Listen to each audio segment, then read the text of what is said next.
नमस्कार दोस्तों, धर्म रहस्य चैनल में आप सभी का एक बार फिर से स्वागत है। आज एक नए और आकर्षक विषय पर चर्चा करेंगे। विषय है कि रावण के पास प्रमुख रूप से कौन-कौन सी चमत्कारिक शक्ति के रूप में यक्षिणी शक्तियाँ मौजूद थीं। क्योंकि हम लोग यह बात तो जानते ही हैं कि रावण का भाई जो देवताओं के धन के अधिपति हैं, जिन्हें हम कुबेर जी के नाम से भी जानते हैं, भाई होने के कारण और दोनों का आपसी रिश्ता होने के कारण बहुत सारी ऐसी यक्षिणियाँ थीं जो रावण के पास मौजूद थीं, जिसमें मैं प्रमुख 7 यक्षिणियों के विषय में आज आप लोगों को बताऊँगा। कौन-कौन थी यक्षिणियाँ और उनकी शक्तियाँ क्या थीं? तो इन विषय में ही आज हम लोग चर्चा करेंगे कि रावण के पास आखिर कौन-सी शक्तिशाली यक्षिणियाँ थीं और उनसे वह क्या-क्या कार्य लेता था। तो अगर रावण की बात की जाए तो रावण क्योंकि कुबेर जी का भाई था और कुबेर जो है वो समस्त यक्ष और यक्षिणियों के राजा कहलाते हैं।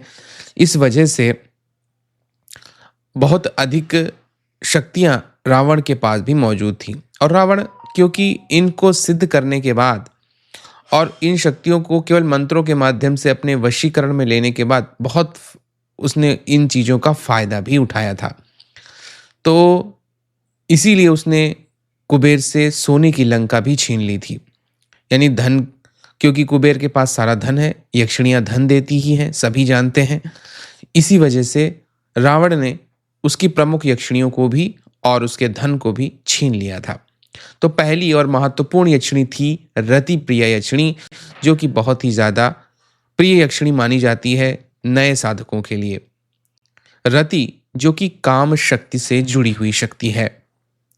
यह यक्षिणी साधक को मोहिनी शक्ति प्रदान करती है, व्यक्ति को आकर्षित, वशीकरण के योग्य बना देती है और समस्त प्रकार के भोग सुखों को प्रदान करती है। युद्ध या राज दरबार में विरोधियों को भी सम्मोहित करने की क्षमता प्रदान करती है। आखिर इस यक्षिणी से रावण ने कौन-कौन से कार्य लिए, इस पर भी जानते हैं।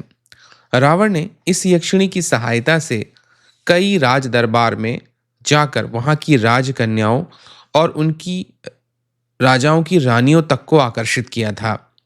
इसी की आकर्षण शक्ति का प्रभाव इतना अधिक था कि कोई भी शक्ति, जबकि रावण दिखने में इतना सुंदर व्यक्तित्ववान भी व्यक्ति नहीं था, कुरूप था, लेकिन इसके बावजूद भी सभी उसके प्रति आकर्षित हो जाती थीं।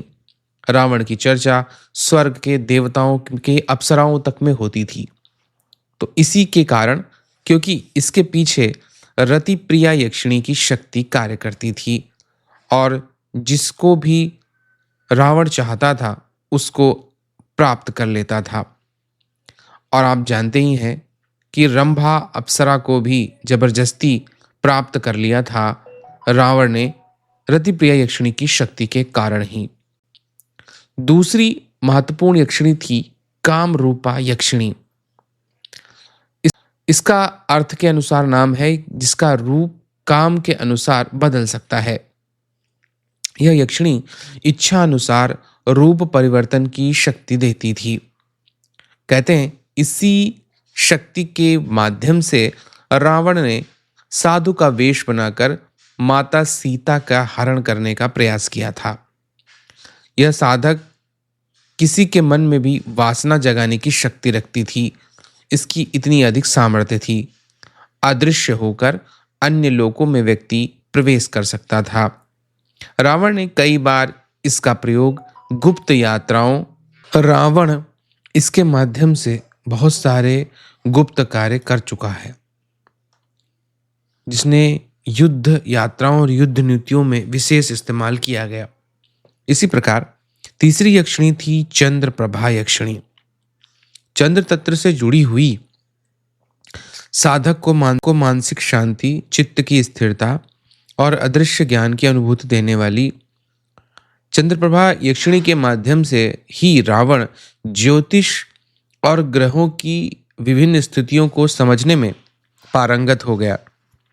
यह रात्रि में ध्यान के समय चारों ओर प्रकाश की आभा उसके बना देती थी और इसी के माध्यम से वह जान पाया कि किस प्रकार से ग्रहों को नियंत्रित किया जा सकता है। उसने ग्रहों को नियंत्रित किया।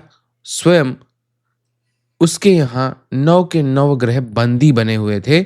यह सभी चंद्र प्रभा यक्षिणी के माध्यम से ही संभव हो पाया था। चौथी यक्षिणी थी नागिनी यक्षिणी। सर्पों की अधिष्ठात्री और विष पर नियंत्रण रखने वाली देवी थी। साधक को नागलोक की शक्तियों से ये जोड़ती थी। रावण ने इसके माध्यम से नाग सिद्धि प्राप्त की थी, जिससे वह विष और जहर का प्रभाव समाप्त कर सकता था।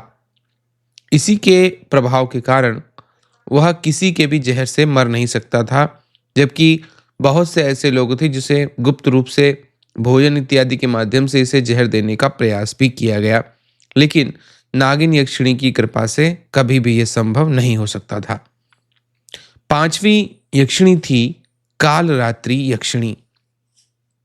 यह नाम के अनुसार ही बहुत ही तीव्र यक्षिणी मानी जाती थी। अंधकार और मृत्यु पर अधिकार रखने वाली यह यक्षिणी थी। यह रावण को रात्रि साधना, भूत प्रेत और पिशाचों पर नियंत्रण देती थी। इसके माध्यम से वह रात्रि में युद्ध कर सकता था और कोई उसकी छाया तक नहीं पहचान पाता था। इसी के माध्यम से बाद में मेघनाद ने भी बहुत सारी शक्तियां प्राप्त की थी।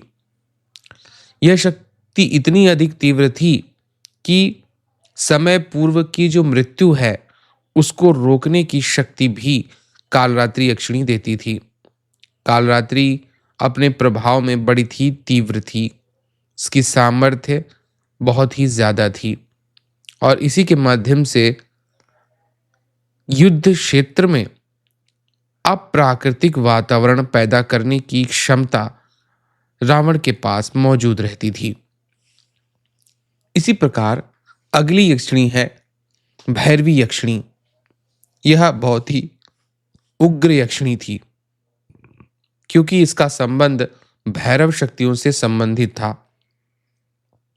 तांत्रिक शक्ति हो गई, तंत्र मंत्र हो गया, मायावी आक्रमण हो गए, इन सब से यह यक्षिणी सुरक्षा देती थी।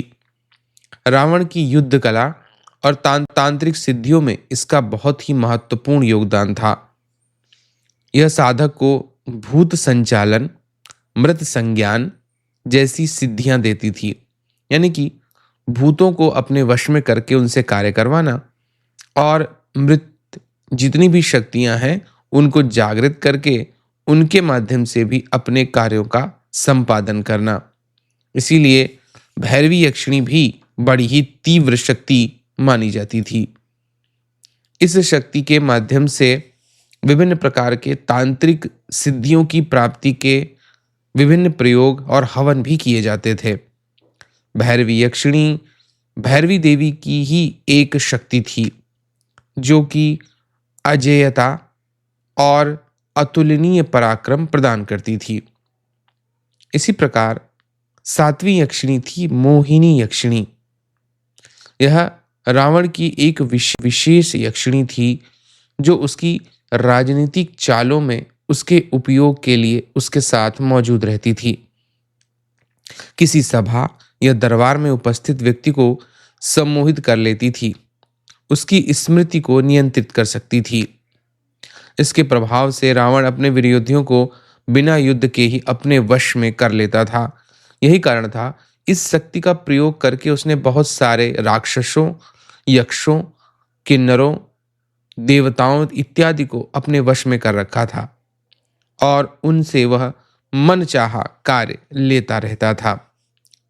इस प्रकार ये प्रमुख यक्षिणियां रावण के पास सदैव मौजूद रहती थीं। लेकिन राम रावण युद्ध के समय धीरे धीरे ये शक्तियां रावण के साथ छोड़कर चली गईं और इसी के कारण रावण पराजित हुआ था, क्योंकि रावण यह समझ ही नहीं पाया कि उसका युद्ध स्वयं भगवान विष्णु से हो रहा है, इसलिए शक्तियां अब उसके साथ नहीं रहेंगी और उसे छोड़कर चली जाएंगी। क्योंकि जब तक ये शक्तियाँ इसके साथ थीं और रावण ने संपूर्ण त्रिलोकी को अपने वश में करके रखा, सभी को अपना गुलाम बना लिया और अपने जीवन में हर प्रकार के ऐश्वर्य और शक्तियों को प्राप्त कर पाया था। तो आज इस वीडियो के माध्यम से मैंने आपको बताया कि कैसे इन प्रमुख यक्षिणियों के माध्यम से रावण ने अद्भुत प्रकार के कार्य संपादित किए थे और उसकी विजय में इन गुप्त यक्षिणियों का बहुत बड़ा योगदान रहा, जिनकी शक्ति के माध्यम से ही रावण बहुत लंबे समय तक राज्य और शासन करता रहा। यहाँ तक कि उसे कोई पराजित ही नहीं कर पाया, कोई उसे परेशान ही नहीं कर पाया। आखिरकार भगवान विष्णु को ही साक्षात मनुष्य का अवतार लेकर के इस कार्य को करना पड़ा था। आशा करता हूँ ये वीडियो आप लोगों को अच्छा लगा होगा। पसंद आने पर चैनल को लाइक, शेयर और सब्सक्राइब जरूर करें। आप सभी का दिन मंगलमय हो। जय मां पराशक्ति।